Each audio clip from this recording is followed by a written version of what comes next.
and welcome to the first virtual roundtable discussion under the CME Excellence Movement, an initiative of the Integrated Health and Wellbeing Council in partnership with Omnicuris. I am Kamal Narayan, CEO of ISW Council, a not-for-profit social institution that promotes health for all.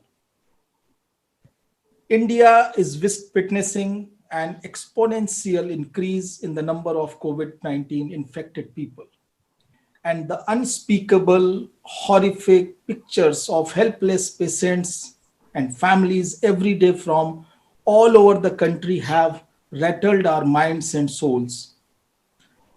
It is needless to say, all the stakeholders of the society, including doctors, are going through extremely testing times. This pandemic has not only tested our physical and mental strength, but from the day one, it threw unprecedented challenges in front of our healthcare system that tried to not only understand the killer virus, but also work towards effectively neutralizing it to a large extent. However, now with the mutations in the virus are continuously changing its characteristic and behavior, showing its new aspects and driving scientists and doctors to modify their strategies and treatment protocols. Our medical fraternity and frontline workers continue to race against time in this long battle with their full might and vigor for more than 15 months now. And as the need of the hour is that our doctors, healthcare workers align themselves to fast changing treatment protocols to ensure we provide the most informed, evidence based medical response to COVID patients. The practice of continuing medical education using new age mediums can help achieve this objective like never before. The CME Excellence Movement was initiated in March this year and strengthens our commitment to offer a platform for dialogue and collaboration to enhance this practice that works more like an invisible medicine that helps doctors to expand their knowledge and in turn impacts the quality of healthcare services we receive. And that is why this whole practice has become so integral, so important at this time of pandemic because it can align the entire health workforce in a manner so that we can provide a very, very coherent, uniform response while dealing with this virus. Our partner Omnicuris, the leader in online CME in India, for this 4-month-long program, is going to be an important player in this providing in the overall CME support and has been working relentlessly over the last 2 years or more specifically in this year of pandemic in providing that the important knowledge is disseminated among the doctors at all levels. We are also supported in this particular movement by the Federation of Obstetrics and Gynecological Societies of India, or FOGSI, and Association of Physicians of India and the Indian Society of Gastroenterology. Today's roundtable discussion, which is being joined by some of the most outstanding healthcare practitioners of our country, is on CME's importance in observing pandemic. Will be moderated by Ms. Savita Kuttan, CEO of Omnicuris India. So welcome, Savita, and welcome to all our speakers. Savita, I will request you to introduce all our speakers today and kindly take this forward ahead, the discussion and how CME can play an integral role in managing the COVID-19 situation. I think there is some, Savita, there's some connection problem. Let me just, in between, begin the discussion. We have Dr. Govind Makharia with us and Dr. Utture Shivkumar. who is the president of Maharashtra Medical Council. Dr. Govind Makharia is also the general honorary secretary of the Society for Gastroenterology in India, and Dr. Gunjan Kumar from ICMR. Uh, Dr. Utture Shivkumar, let me begin the discussion with you. In between, Savita will be joining. Dr. Shivkumar, you have been in between of the long drawn battle of, against COVID-19 in Maharashtra. And you have seen from the very beginning that how COVID-19 situation created the immediate requirement and demand to kind of, align the whole thought process of the healthcare system, understand the virus, understand its characteristics, and provide the right kind of medical response. Because initially, I think everyone was starting from ground zero, and no, conventional information was available about how to deal with this pandemic. How would you like to sum up that? How medical fraternity was able to put together the whole response against COVID-19, especially using this discipline called CME, which is very, very unique aspect where, doctors try to keep updating themselves always with the new practices, new researches, new updates which are coming up in the medical science. Dr. Shivkumar. Yeah, good afternoon to you, Mr. Kumar Narayan, and thank you for having invited me over here. Like how you said, this was a new disease, this was a new virus. Nobody knew how it would affect the population. Nobody knew what would be in the initial phases, even what the symptoms would be, different type of symptoms. Nobody knew how to treat this disease, and nobody knew how this disease would progress in the society. And even as the medical fraternity was in the dark as far as this virus was concerned. So when it started hitting, especially in India, it was in early April 2020. It hit in a very, very bad way, and all of us were in the dark as far as how to manage this disease is concerned. And I think because I'll be sticking only to this CME aspect of the whole thing, the importance of the CME. Unfortunately, what was happening is, as compared to any other diseases in the past, a big role was being played. I would say not exactly a good role, a bad role, a villain's role was being played by the social media. And what was coming on the, the WhatsApp and Google and whatever, those are the individual experiences of individual personnel. They may be medical, non-medical, but everybody thought they were the experts in this disease, and they used to put up all these unwarranted ways of treating this disease, managing this disease. And that's where the importance of CME came. Let me tell you in Maharashtra what we did. Since in Maharashtra, especially as far as the modern medicine doctors are concerned, there was a compulsion for them to do these CMERs.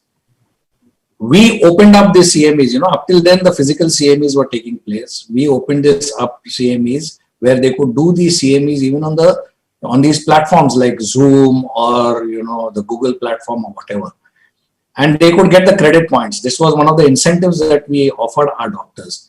And the basic idea behind this whole thing was that through these CMEs, they would get the correct information from the experts in that particular field of what this disease was, how this disease was hitting the population, and what to expect from this disease in the future. And that's how we started in Maharashtra, and I think that was picked up by majority of our fraternity people over here also. Another thing as far as the council did was that the council actively sent whatever the ICMR was dictating, whatever was coming from the central government as far as this disease was concerned. We saw to it that it reached every member. See, we have around 160,000 members who are registered with Maharashtra Medical Council.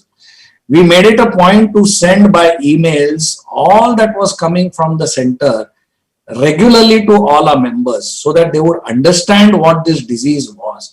See, what is important that the medical fraternity first should understand this disease. Only then they would be able to explain to the citizens what they should do and what they should not do. Right from, wearing the mask, hand hygiene, keeping your distance. You should know why it should be done. Because that is, today the patients have also become very smart. They will ask you why I should wear a mask, what type of mask I should wear, how this mask should be worn when I go in public, when I am in, say, at home or in my office. So for you to explain to these patients, we felt that the medical fraternity itself should be well educated in all these things. And that is what we tried to achieve to a great extent. We were quite successful also. We could, bring to our medical fraternity the details of this disease and how to tackle this disease. Not only that, as far as the treatment is also, if you see, if you go through the whole history for the last 1 year, regularly there has been a change in the treatment. How, from the preventive aspect, how you prevent this, how you treat this, all that has changed and we have learned in the last 1 year. And it was our duty as the council to see to it that it was put forward in simplistic terms to all the medical fraternity of how the treatment has changed over the 1 year, how the management has changed over the 1 year. Like, for instance, simple thing, the importance of oxygen. In the initial stages, we were not knowing that. And if you remember, even when we were finding patients whose PO2 levels used to go down to 85, 90, we used to put them on ventilators, which now we know was something that was not proper. So we have learned that. So we have made it a point to teach everybody. Not only that, who should get admitted and why they should get admitted. What are the criteria for getting admitted, which most important, because that is how we could, keep the beds for empty for the patients who actually required actual physical admission. So all these things, I think we could do it through the CME, and that was what the importance of the CME platform was there. We could do that. And I feel to a great extent, at least in Maharashtra, they were hit very bad. This dissemination of information and education to all our members has gone a great way in trying to tackle this disease. Thank you. Thank you, Dr. Utture. Sorry, I actually got a little out of network and went out, but I think I kind of got a lot of message which you just were talking about. So I think a couple of critical points, Dr. Utture, which you mentioned, and you have, and in particular, MMC has been the pioneer for various progressive digital adoption or for transformational change in what a regulator can actually bring in to the medical community. And you've been in the forefront, and a lot of other medical councils, we have Andhra Medical Council President also joining with us, have actually taken a lot of pages from the MMC and followed suit, and apart from, of course, the other digital initiatives that individually the states are carrying out. So, in this particular regard, one of the uniqueness which has come up from what you just said is that in the pandemic, as what we've seen, there is a multi-stakeholder engagement that is really needed, and everybody kind of coming together in a coherent way to be able to tackle it, especially within the healthcare ecosystem.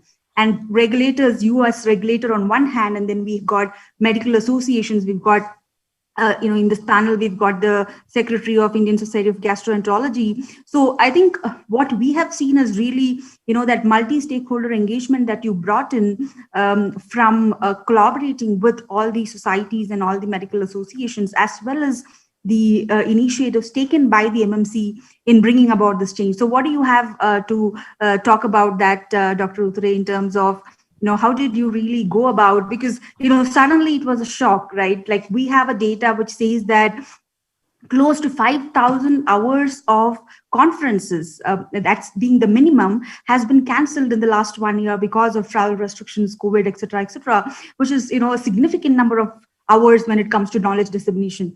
And, in that moment, MMC came back and brought about new guidelines, new set of protocols, etc., in collaboration with the other stakeholders who are responsible for disseminating of information. So how did that process go about? And what are your views of, this multi-stakeholder engagement, and how are you leading that?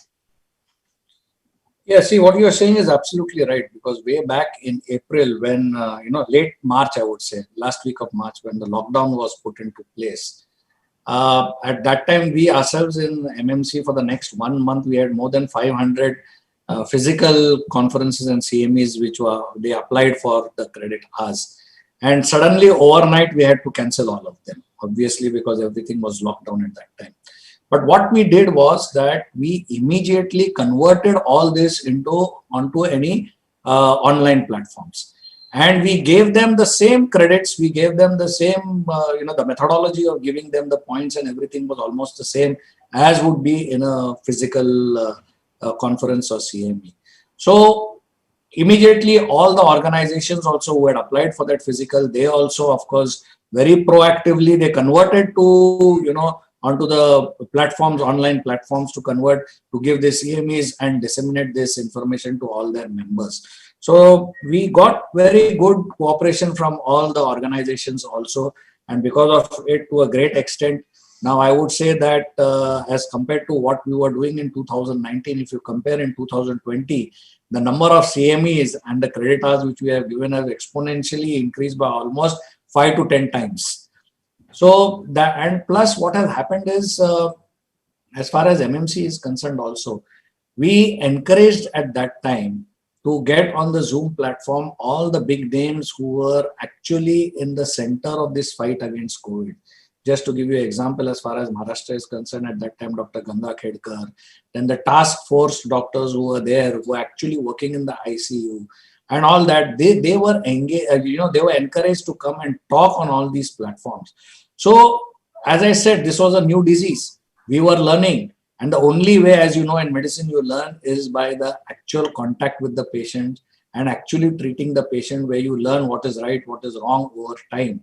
So we had all these experts come forward and give their say over actually, working on these patients. And they were also learning new things. So their experience, we could, and to a great extent, the online platforms helped us, because, there were some conferences where, one conference which I myself spoke on, which was held by MUHS, 25,000 hits we got, which would be impossible in a physical this. So 25,000 doctors logged on to hear the experts and learn from these experts. So we have also understood what is the importance of online CMEs also, and how online CMEs would ultimately go way ahead as far as compared to what physical CMEs are concerned. It would save a lot of time, lot of expenses when you do these CMEs. And the greatest aspect of online CMEs is that doctor or whoever comes on board would listen to what is interesting to him, his practice, his faculty. That is the biggest advantage of this online CMEs. And this is what we saw was, because as you know, we have to cater to the family physicians in a different way, as we would cater to, say, the MD physicians or the ICU experts. So depending on what the audience was, we could cater those CMEs to those audience, and that went a long way in the acceptance of online CMEs also, as far as this, especially this COVID issue is concerned. Thank you. I think great points, Dr. Utture there. I guess hyper personalization, so-called in the terms of technology, is what really drives online CME. That depending on the interest of the doctors, in fact, sophisticated systems can even push out content which is highly relevant for their interest and for their specialty. And also to the point that you said about on-demand learning, that I do not have to kind of log in at a specific time, but I could come and watch at my own time, at my own convenience. Definitely those things were there. And even in within Omnicurus platform, what we have seen is that the number of searches for COVID has actually been over 1.2 lakh of unique doctor searches and over about 3.5 lakh of total searches just in the last 8 to 9 months time frame post the COVID has been declared as a pandemic. So that itself is a significant raise in terms of people actually coming in and searching for on-demand information, especially in the times of pandemic. And what we've also noticed is that just not about information for or about the pandemic, but even in general, there has been a shift and movement in terms of starting to get information on the fingertips. So we've also seen a behavioral change for doctors, because some of the specialities which are not directly impacted by the pandemic, so they had a lot more time in hand, and they were actually moving towards using those time for better skilling themselves, upgrading their knowledge, etc. So we actually got over 60% of doctors saying that they actually believe CME's importance and the digital channels importance more post-pandemic than they were before. So that kind of echoes on what you were talking about, that the number of CMEs, if you look at accreditors between 2019 and 2020, has significantly expanded despite of over 5,000 hours of conferences not really happening. So thank you for that insights, Dr. Utture. With that note, we could move on to the Honorary Secretary of Indian Society of Gastroenterology, Dr. Govind Makharia. Yes, so Dr. Makharia, so even, Indian Society of Gastroenterology has been one of the societies which probably could not do the national conference physical due to COVID. And you all have moved using technology and continue to do a lot of continuous medical education programs, both, in the times of COVID as well as the specialty training programs. So can you throw some light on what are your views of importance of continuous education during such times?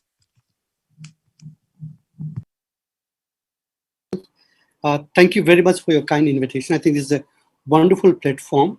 And taking your point and taking a point Dr. Utture left with, that the CME are extremely important, no doubt about that. And the CME is the basic concept being that your medical science is always ever kind of assigning, and ever new knowledge will come almost every day. And some of the new knowledge are practice points. They are not only the science, but there are many practice points. And every time you find that your treatment algorithms keep changing for at least some of the dynamic diseases. Therefore, keeping an update on that is the basic principle of continuing medical education. And that's a very valid point. And we saw that how Dr. Utture had changed or utilized this time to do all the CMEs to enhance the knowledge about COVID treatment in their own region. So taking it from there, and we were really worried about once we had a lockdown, and we knew that lockdown was going to last for a longer time. And during that lockdown in month of March, all the classes of all our trainees in gastroenterology and also in almost all specialty got suspended. And therefore, we thought because these duration of their training is 2 years or 3 years, so if large part of their time is going to be lost, we thought that why not we utilize it, we do something which could be more creative if you do some kind of online classes. So we thought about it, and we designed master classes for trainees in gastroenterology for all around the country. So this idea came, and we could do almost 32 master classes on all important topics of gastroenterology and hepatology and liver diseases by experts from all around the country, and they were online platforms. So we had a lot of people joining in, and it went 2 times a week, and then once a week as we started opening the hospital. What the point we realized that we could reach to lot many residents, trainees, not only trainees but many senior gastroenterologists would join these master classes. They are fixed days we used to do on Sundays, fixed time. And once we closed the master class in month of September, we got a lot of notes, a lot of messages from colleagues around the country that for last 6 months it became ritual for all of us to assemble in front of a computer at 12 o'clock, like as we used to do during early times of seeing Ramayana at 8 in the morning, 9 in the morning. So that was the ritual we used to have during that time. So certainly we could reach many people, and we could convey the important messages about particular disease treatment. But the one other thing I realized that the power of online CME is so great. Like for all those disorders, say surgical techniques or endoscopy or cardiac procedures, where there's a lot of hand skill involved. And so we always have a couple of these conferences, what we call workshops, which are held in any conference venue. So in either an operation theater or endoscopy suite or cardiac cath labs, these procedures are being held by experts, both internal experts like national experts, and also many times internal experts some new technique, new procedures. And that demonstrated to a large number of people sitting in the conference hall on a distally. They're seen on the, because everybody cannot go to OT operation theaters. Therefore, they are procedure being done there, but their live telecast is done on in the conference hall.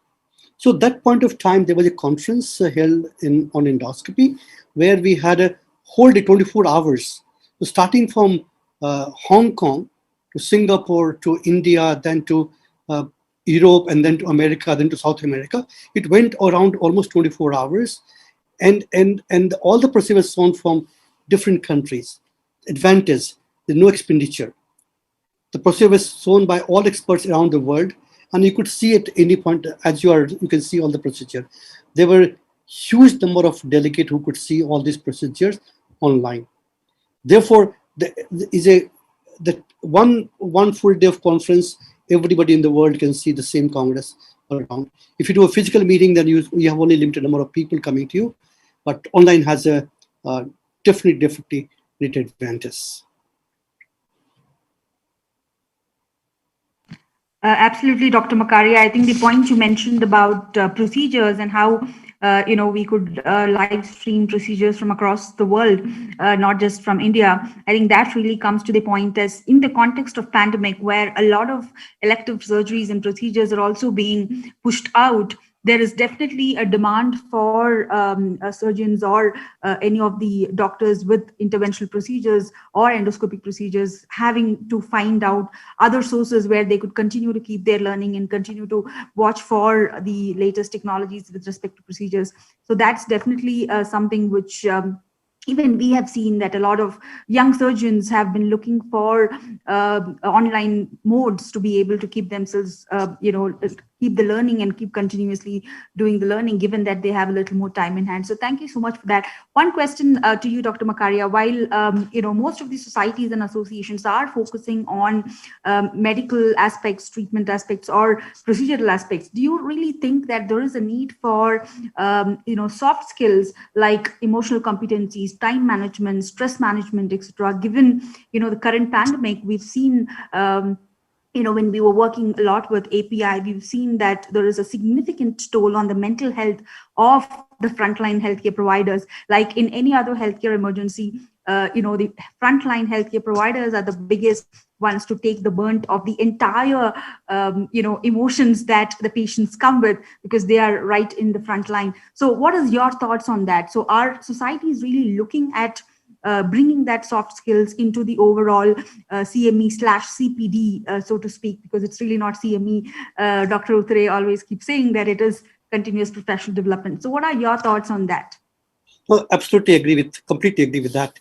Look at the way our medical curriculum around the world, or especially in our country. I can talk of our country, like in basic medical education, like for example, bachelor degree at MBBS, and then in MD, and then super specialization. In nowhere in our curriculum where basics are discussed. For example, ethics in medicine, which is a part and parcel of each doctor, that what ethics you need to follow. So at early part of life, when they are young trainees coming from schools and going to colleges and medical education, this is time to make them give them concept of patient-doctor relationship, ethics in medicine, and all those basics which are part and parcel of your professional career, which somehow is not inbuilt in our system. We have been trying to develop this at AIIMS, and we have included a couple of lectures for students on this topic. But again, this is something which must be told to all those who are being trained in any kind of professional. These are very important subjects. As you said, the profession will demand. Stress is a part and parcel of your profession. There are the times that the patients are very sick, time is limited, and there's always a lot of stress. At the same time, with the increasing awareness and the kind of societal changes, stress also is caused by many other things too. So these has to be built up into the curriculum, and not only the curriculum, but also the faculty of medicine where the person getting education. There's also think this is an important thing, and this must be included in the whole of the curriculum. So looking at that, because in our specialty in gastroenterology, we felt this is a important gap. For example, I would not only these couple of points you raised, the time management, stress management, and all those things, but also the other things are, for example, how do you deliver a lecture? Because many of these students will become teachers tomorrow, and then they are not trained into this aspect. You are a trainee today, and tomorrow become a teacher, and what the teacher skills of a teacher, or that's not really taught in medicine. All of us grew that. All of us have their own way of learning. So there's no training in that part of like team building. Again, this is not being taught. We learn that when a sick patient comes, all of you join hand together and do. But again, there are basic principles of team building. The group discussions are not taught. So these we thought there are the gap, and for that we thought that we do a program, that what we call young clinician program, which we are doing in our gastroenterology fraternity.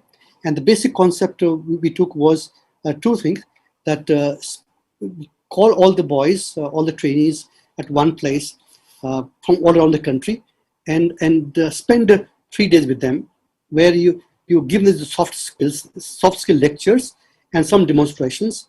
So you try this 3 days. At the same time, because we don't talk of gastroenterology in those 3 days, we just talk of soft skills. And second was that provide all these trainees, because all same age, same kind of group, that they know each other from each part of the country. This also is very important. We realize that especially in super specialty, once you are gastroenterology forever. So you will know all your colleagues around the country, like they're getting training. So we say first year. So all the first year, we wanted them to know to each other. We want to provide a platform that they know each other. They exchange their emails or phone numbers, and therefore they can collaborate later in science and social activities.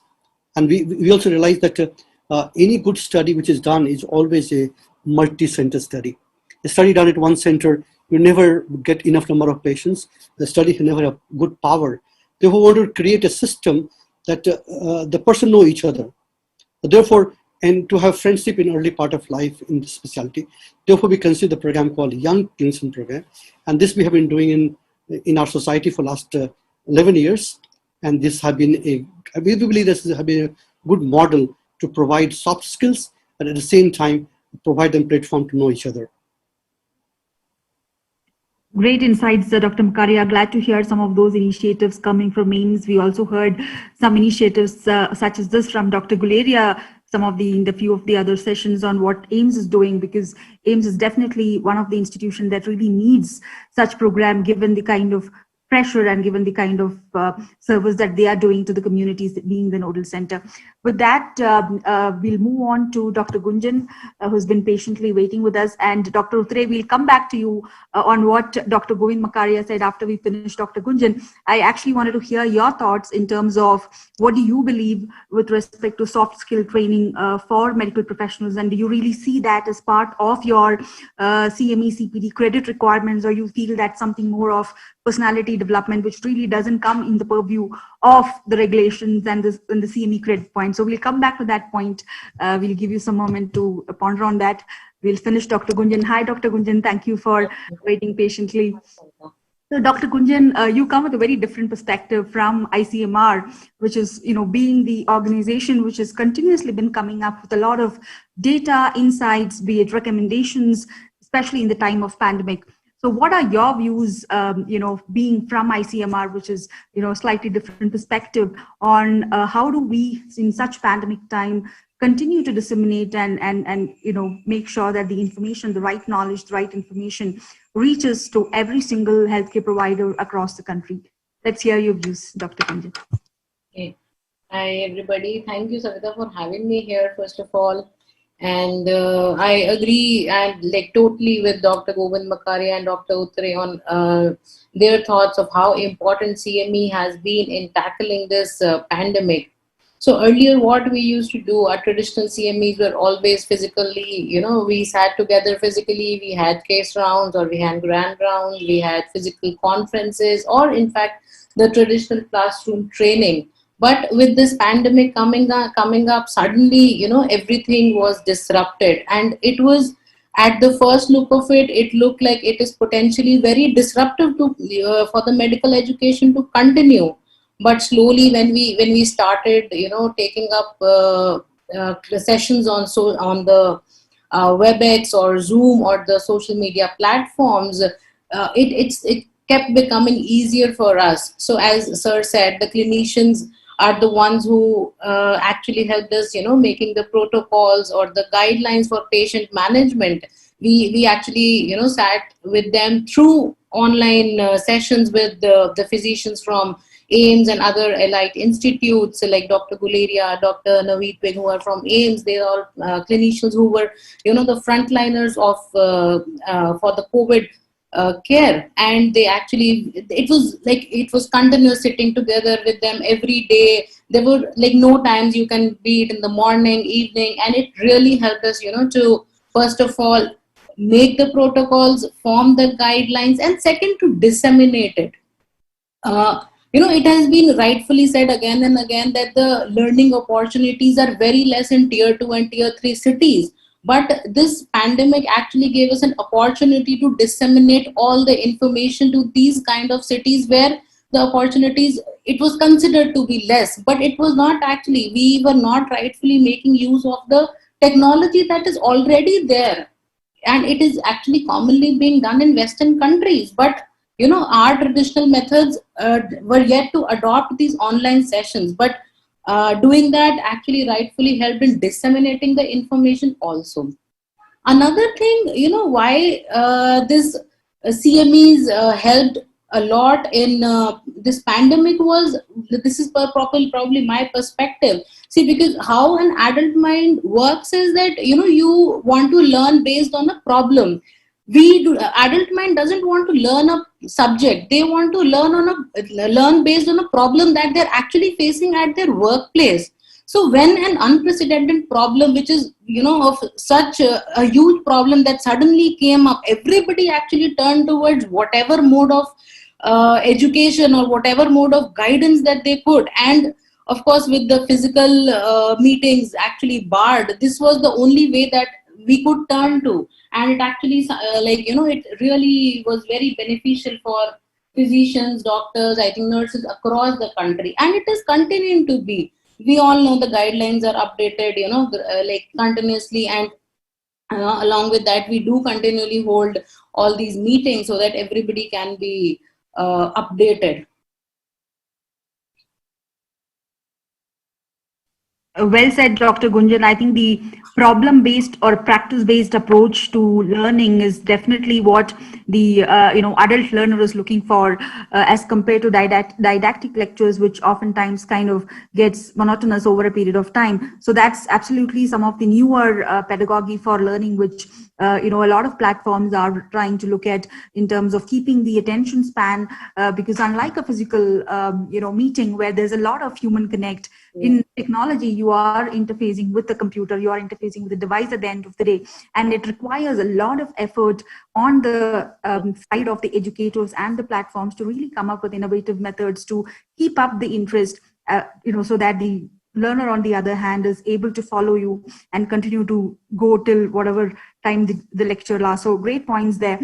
So also tell me, Dr. Gunjan, from ICMR's perspective, has there been, any of the initiatives, you did mention that you had collaborated even with AIIMS or other institutions in creating protocols and dissemination. So what has been some of the efforts from your ICMR's end in terms of, doctor-centric CMEs? Has there been any structured way of directly conducting CME programs, or has it been, in collaboration with some of the universities? So we did understand that the ICMR Chennai had actually conducted a huge program on TB a few years back, and they had actually collaborated, and we were one of the partners as Omnicurus to disseminate the ICMR's tuberculosis program.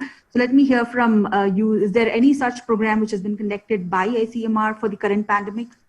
Okay. So yeah, as you rightfully said, ICMR training has been like they have been a part of medical education for a very long time now. And earlier they did have a lot of physical programs, which of course have been barred. And slowly and steadily, there has been they are starting to shift to online programs now. So online learning programs, online lectures, they all are being but the online protocols, the learning activities have to be very differently developed, because to for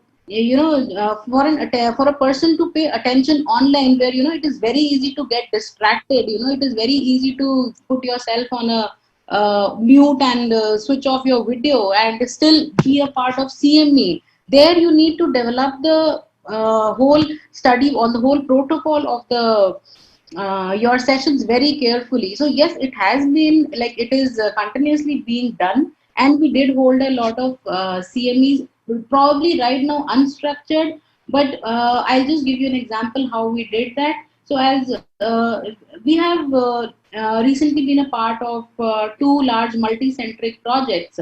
So one was based on plasma therapy, and other we are doing a national clinical registry for COVID. So we are for both of these projects we were associated with around 40 institutes across the country, and so there was a lot of staff involved in these institutes who were working in COVID and also helping us out in this COVID research.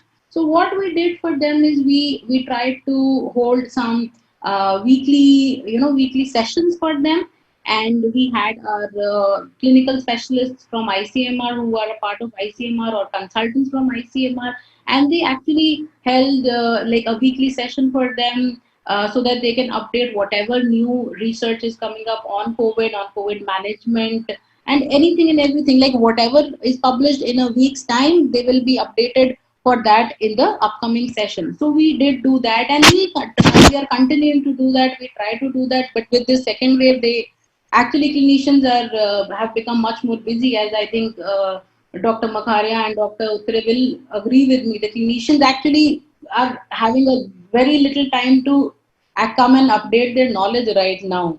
But yeah, we are still doing that. Probably now it has become once in a fortnight. So this is some of the ways how we did that. But yeah, the structured curriculums are still being planned, and probably they'll be started soon. Great to hear some of the initiatives from ICMR, Dr. Gunjan. I think a lot of doctors would definitely merit taking information directly from ICMR, like how they are currently getting from associations as well. So thank you for that. Coming to the point, Dr. Utture, I think two questions to you. First is I was asking about the point mentioned by Dr. Makharia in terms of what are your thoughts on the soft skills, as well as do you think that really qualifies for your CME CPD requirements? That's the first question. And the second is, I think, one of the things that Dr. Gunjan alluded to, which is some of the ethical issues when it really comes to the online CME programs, like, especially when you do it through Zooms or the WebEngage or YouTube, for instance, it can be accessed by the general public. There can be information leakage that could happen. It could go to the wrong hands, which ideally should not be the case. So there are certain challenges when it comes to that. So from as a regulator perspective, do you have any views on that? So these are two different questions. We'll start with the first one, Dr. Utture. Yeah, I think what Dr. Makharia put forward an extremely important point, especially soft skills and ethics. These are the two things which he really spoke about. Now, talking about soft skills, I think, Savita, if you remember, we were the first ones to change from CME to CPD. And we talk about CPD, that is your professional development. All these soft skills and everything come into play. It is not just teaching that is there, or learning clinical aspect.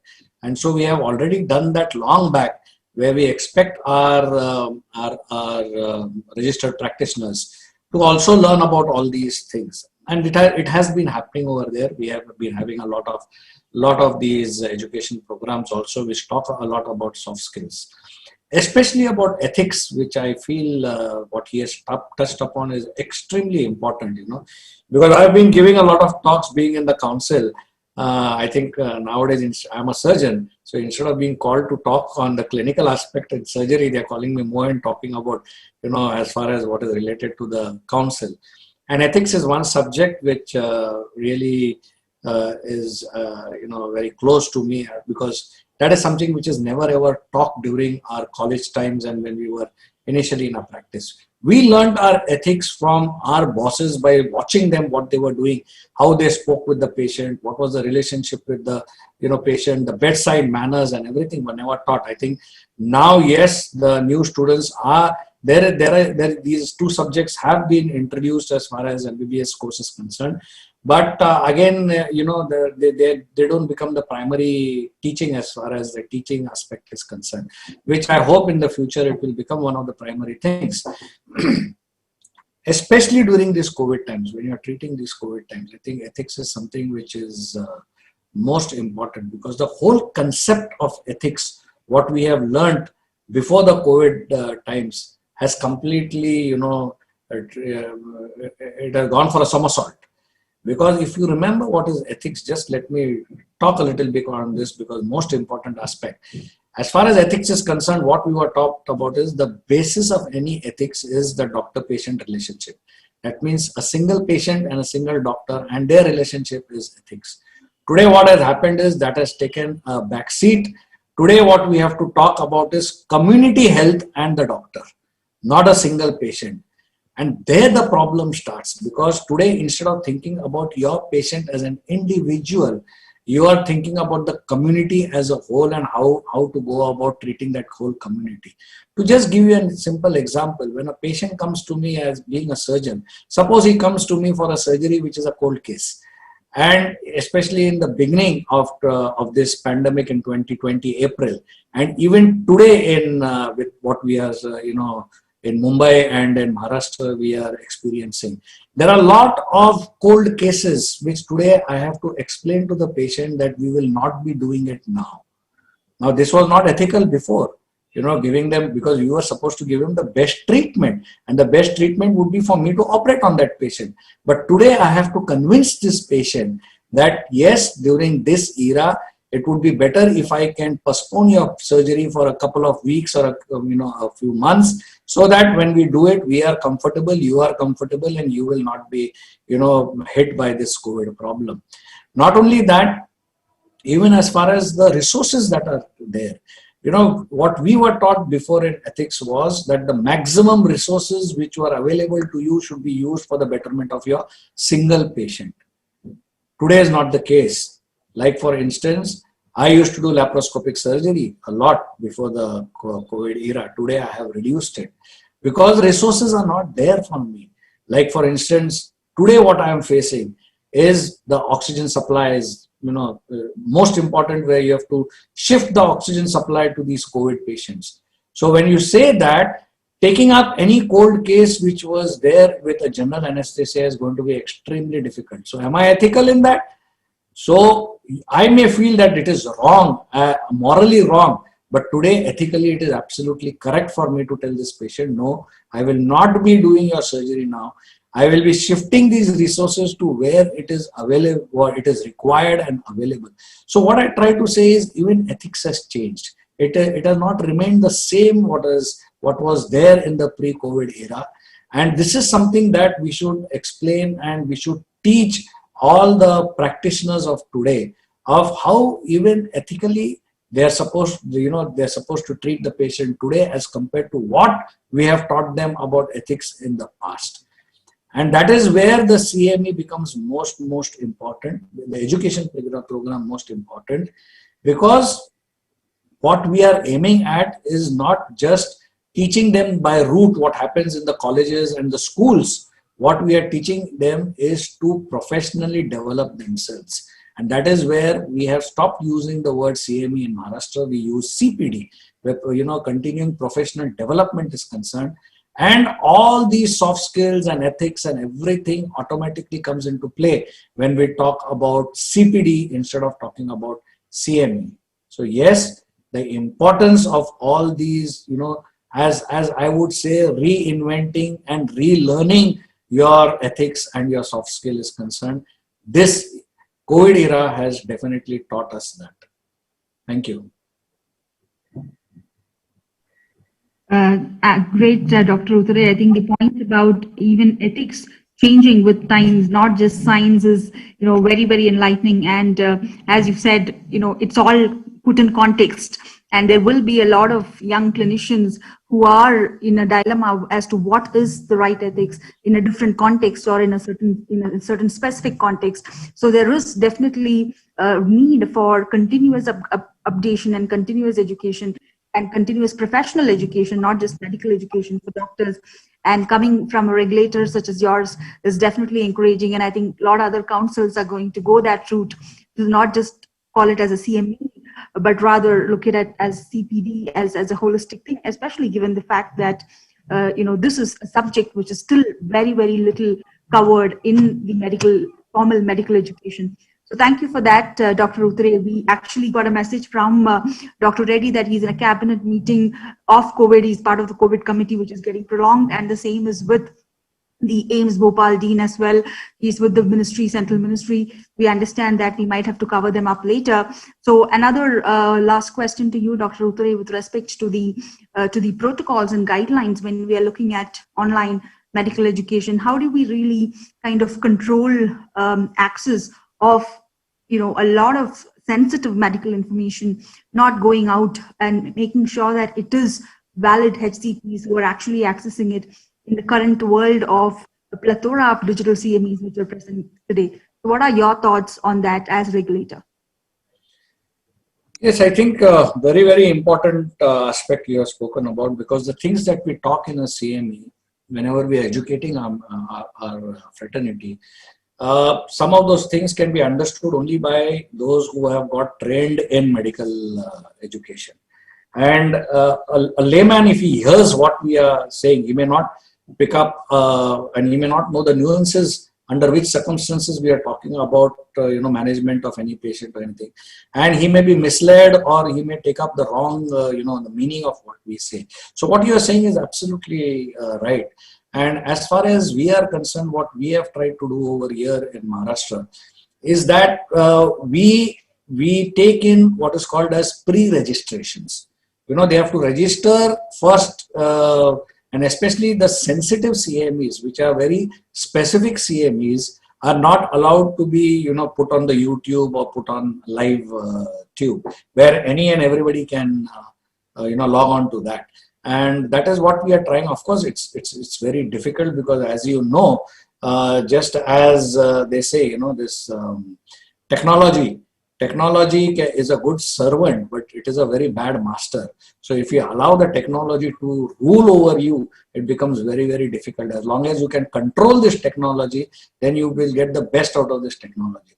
We are also learning how to do that. And one of the first steps, as I said, is that we do what is known as pre-registration, where the particular delegate has to register with his name and his MMC registration number, which is taken up, and then he is sent the link to this. Now, we cannot control if that particular person sends the link to other laymen. It is very difficult for us to control as far as that is concerned. But we expect that our members keep that, that specific link which is there to them, and try to keep the sanctity of whatever is said in these education programs that we expect our members to do.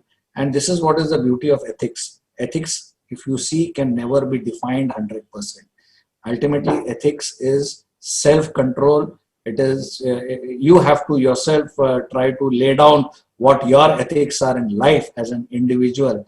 And this is, if we can teach this to all our members, I think we have achieved a lot as far as the medical fraternity is concerned. Thank you. Great. Thank you, Dr. Utture. And as you said, yes, we have figured out certain protocols in place, but the fact that we even kind of had a certain, as pandemic struck, we even had a certain regulations in place in the first hand to even let this continue is a first big step. And as we speak, and as this gets more and more mature, there is definitely a lot of learnings that all of us can take from the West, which has been adopting this for a while, as Dr. Gunjan said. But it's a great leap as of today, and those things evolve as we become more mature in the future. And as you said, said, technology, cannot be the master. We'll have to control technology and apply our own individual values and ethics into it. So thank you so much for that note. Moving on to Dr. Makharia, one last question for you. What do you see, is the next few years of CME? So how do you really see it? Because while we, all know that technology has its own advantages, whether it is efficiency, it is cost, it is accessibility, we also do know that the point that you mentioned, that in your young clinicians program, you put a lot of young clinicians in a room, they share a lot of, thoughts with each other. So there is definitely a merit for doctors who are mostly practicing in isolation or in silos to be able to have that face connect with fellow doctors. At the same time, there is definitely knowledge and information which is available in the fingertips as of today, and doctors need to take advantage of that. So how do you really see this evolving, both as an academician from AIIMS as well as honorary secretary of a very big national association? So how do you really see this evolving in the next few years to come? 2 points before I take your question. I just want to say that what Dr. Utture said, that the community responsibility and ethics. I'm always feeling very guilty about that. Our dates of endoscopy, which were given 3 months back or 4 months back, they all have been postponed or cancelled. The surgical dates have been given for 2 years down the line, or 3 years down the line, all have been cancelled. We really feel very guilty that we committed to surgery 2 years down the line and we have to cancel, and there's no dates coming. Because all those time of work loss in the outpatient theaters over last, say, 6-8 months to start with, again now a couple of weeks or couple of months now. So all those planned surgery which you have planned almost a year in ahead, so all are now haywired and they all are postponed or cancelled. So now the patient comes after pandemic is over and come back, ask for dates for surgery. You have a limited. You don't have those dates. Don't survive now. Those dates are now spontaneously cancelled. So this is I was thinking in mind, heavy mind, that is it what kind of ethics we are following? You committed to somebody to do an endoscopy on particular date, and you're not taking that responsibility of doing the test. But I think I'm relieved by Dr. Utre's the narration that at this point in time we have a different ethics. It's not only ethics of individual; it is ethics of community, and we are choosing a point that who is more sick and who is less sick. Who is more sick, he gets a bed. Who is less sick will have to stay home or stay somewhere in the some particular center. But more sick will get a bed. That's what community responsibility which all of us at this point in time. So coming to your question on what is the way forward to CMEs, I think all of us really understand and that the value of CME. There's no doubt that CME or the better term, say the CPD or continuous professional development, probably is better. It takes more soft skill and your academic skill both together. So that's a wonderful thing, which probably is the backbone of medical profession, because new knowledge is discovered almost every day. And we have seen that in the COVID times, we had no knowledge of what COVID at all. We didn't know we just knew this is a virus. Now we know a lot about it. So there have been almost every weeks that new disease protocol, new drug will appear in the algorithm. Therefore, CME will have importance. But I want to make two observations that all CMEs, the content is very important. The content has to be reliable.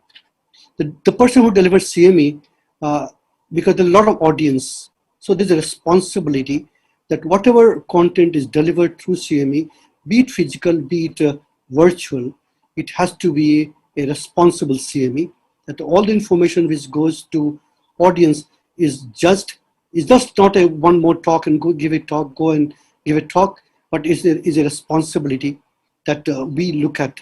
Second principle of CME would be adult education, and which Dr. Utture also and Dr. Gunjan also mentioned about that I'm going to listen to only those which are relevant to me, and those who are not relevant to me, I may switch off.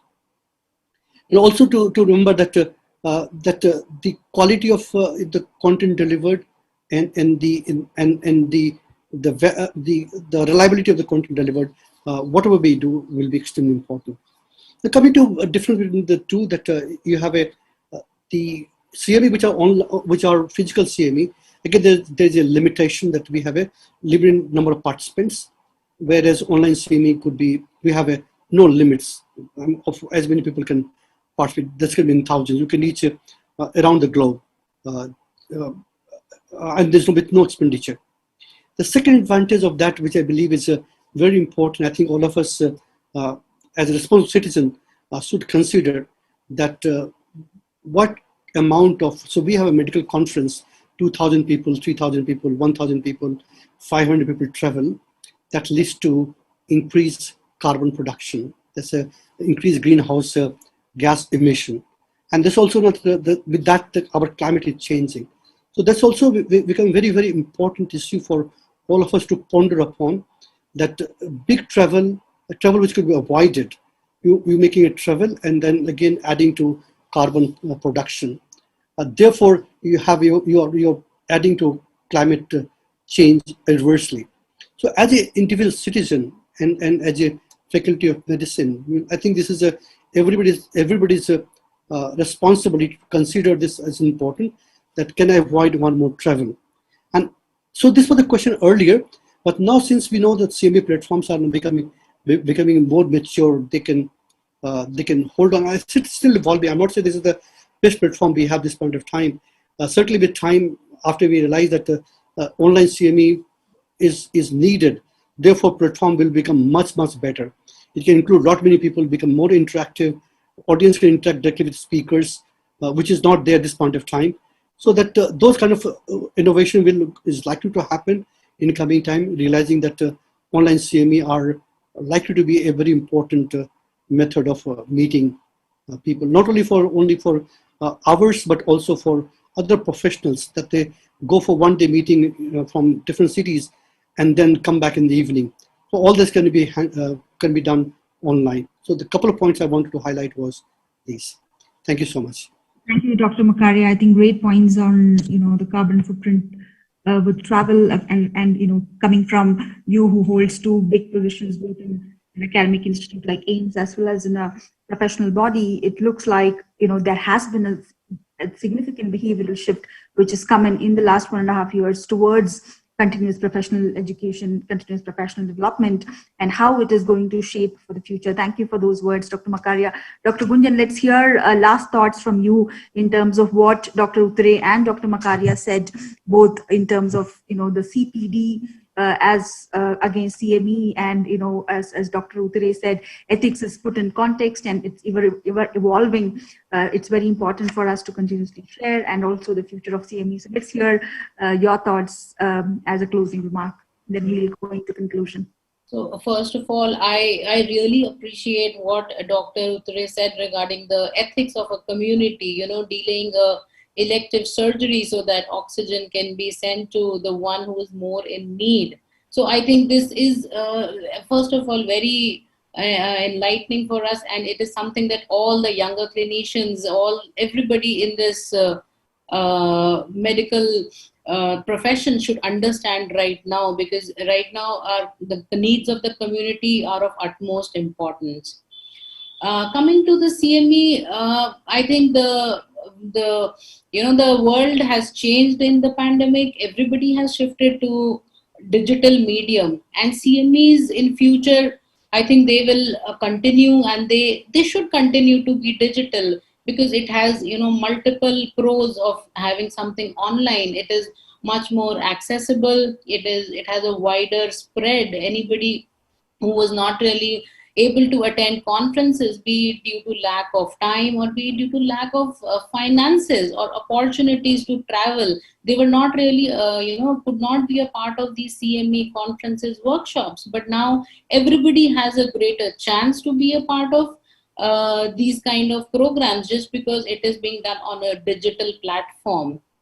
But there are a few challenges that we still need to face. Things that if medical information or things like protocols go out to the general public, they will be misused, as they are being misused right now. We had never, we had never heard a layman who's not a medical professional talking about, where can I buy tocilizumab or something which is, a 1,500 rupees drug being sold for 25,000. So this is one of the, a very big challenge, that when something goes out in media, how the layman tends to react to it.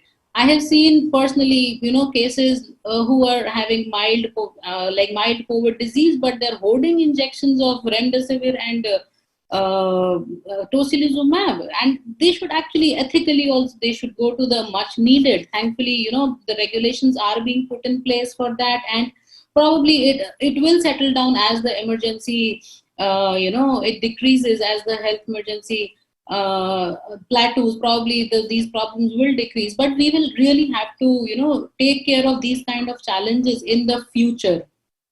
Second, as sir said, that everybody agreed to it also, CMEs, they have to be practice oriented, and developing practice oriented modules is also a challenge. We need really well researched questions on what topics should be selected for CMEs, and the curriculum has to be developed considering, taking in consideration what the physicians actually want, what problems they are facing at work.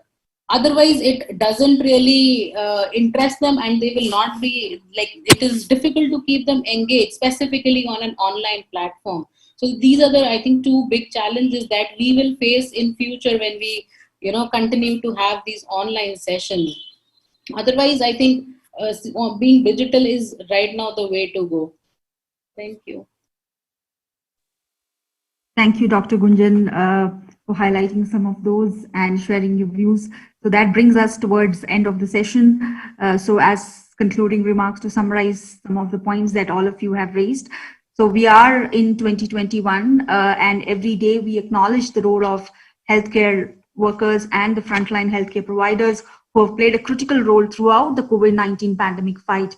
During the early 2020, some of the doctors worked tirelessly to understand a disease which they very little knew and learn about the novel coronavirus, like the way Dr. Utture was talking about, and really something which they had no idea about, to provide better patient care. Some even emerged from retirement to provide assistance. And this serves as a reminder for the continuous dedication and service that the doctors are doing, and the continuous learning which they have kind of imbibed in them throughout their career.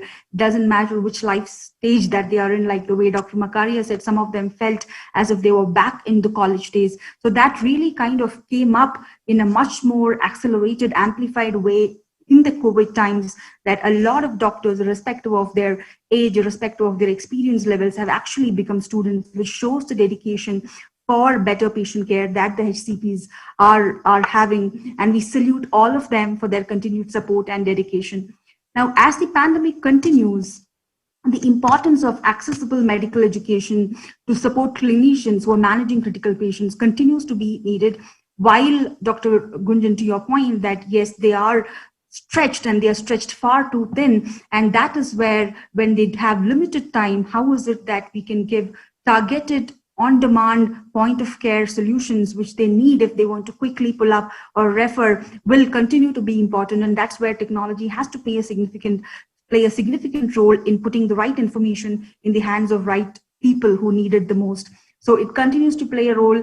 CPD, so to speak, is the main thing that most of the associations should start looking at, in adding topics which are not just about science and medicine, but also about ethics and various other soft skills, which is also continuously evolving in the field of medicine more than any other industries or fields that we've seen. And we at OmniCuris have provided free access to over 50,000 HCPs in the COVID servers in about 112 aspirational districts, working directly with under the leadership of Amitabh Kant sir for the Niti Aayog aspirational districts. And we've seen a great acceptance of online, even from tier 3 and below, which has very, very limited 4G connectivity. And that itself is a very, very encouraging sign of what the CME and its importance is in a current pandemic situation like that, what we are facing today. So these resources that we've provided are peer-reviewed, point of care, and they are used for in-depth individualized study as well as any of the reference information that needs to be done. And one thing which I'm very happy to say is that what we've observed is that this time around, clinicians were not using these resources just for updating their credits as per their licensing requirements, but actually to deploy in patient care and change their practice and bring in that behavioral shift. So we are also putting up a study to really measure the impact of patient care that these programs or timely interventions through information is going to bring about with these 50,000 HCPs who are coming in. So that's really a plus point for us that we have seen, particularly in this pandemic, that doctors and HCPs are actually coming in to really kind of, learn not just from a regulatory perspective, but actually from patient care perspective. With that, we come to the end of the session. We thank all of our esteemed guests today, sharing their wonderful insights and taking away time for this. And let us all pray, do our bit, and hope that we'll all come out of this stronger than ever before. Thank you all. Thank you so much for joining us today. Thank you. Thank you. Thank you. Everyone.